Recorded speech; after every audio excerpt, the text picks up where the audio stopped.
Once you've generated an address and you've named it, you'll be able to refer back to that under the saved mail list. So you can click there and reload it at any time in the future.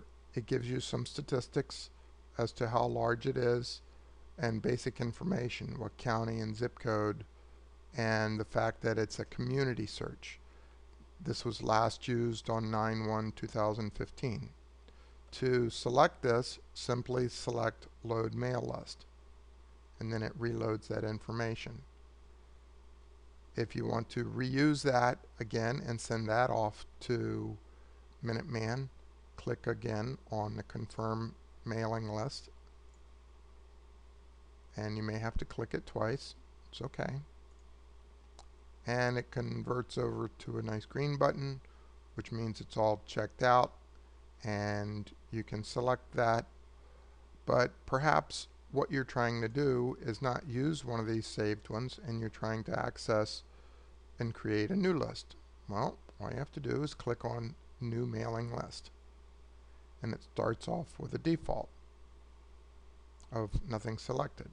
So with this list, what we're going to do is something very similar.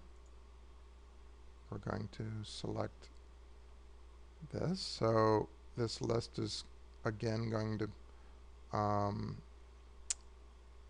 we're going to select Chantilly, and we're going to select radius address search. Now what's unique about the radius address search is that it will select the closest homes to that.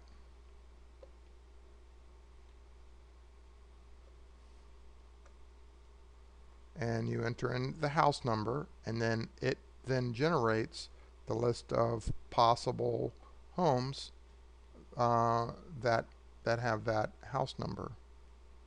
In some areas, this list could get 50 or 60 long. That's typically in older communities.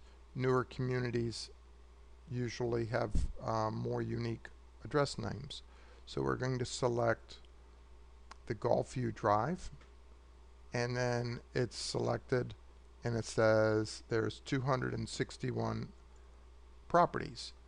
226 are single family, 35 are townhomes.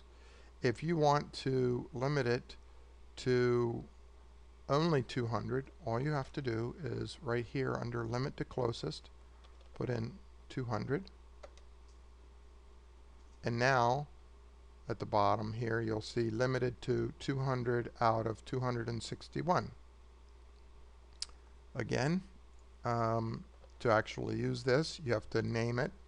So we'll call it Test Radius Mailing. We'll save it. Now to actually send it out, we'll have to click Confirm, and we'll click on the green button, and it's been sent.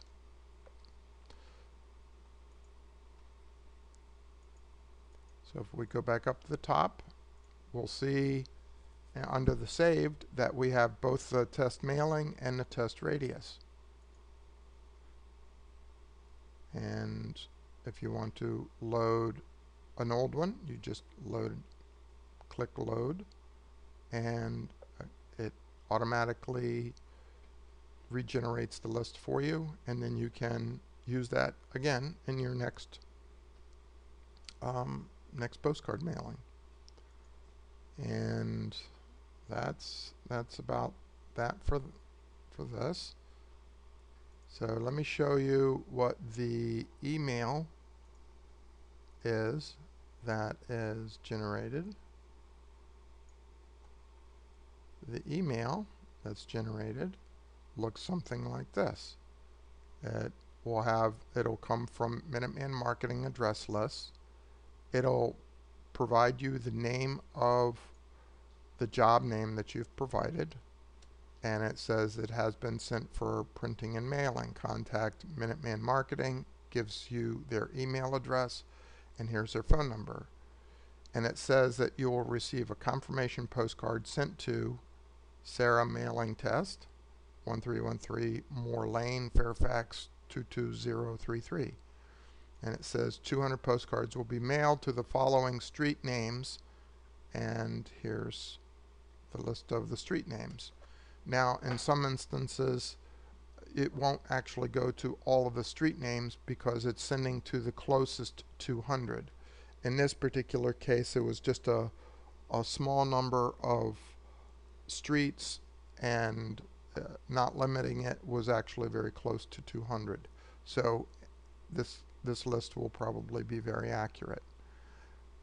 And that's the email that you receive, and you will receive confirmation correspondence from Minuteman and phone calls and so forth, providing status and updates and any required updates of information or verification.